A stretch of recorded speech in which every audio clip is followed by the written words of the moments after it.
ก็บผักครับผักหลังบ้านครับวันนี้เช้านี้ครับนี่ผักหลังบ้านคะน้า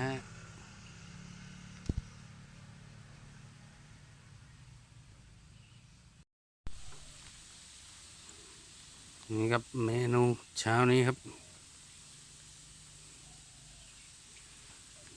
ยอดผักครับ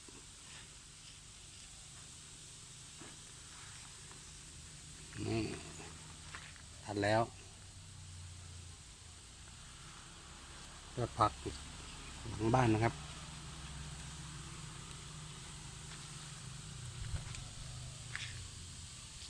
คะน้าเม็กซิโกครับเย็นนี้เช้านี้นะครับสำหรับนี้คือต้นดอกแคดอกแคหลังบ้านแต่กินคะน้าเม็กซิโกไปก่อนนะครับเช้านี้สวัสดีวันพุธครับเช้าวันพุธครับวันนี้ครับคะน้าอเมริกันครับโอ้โหพักริมรั้ว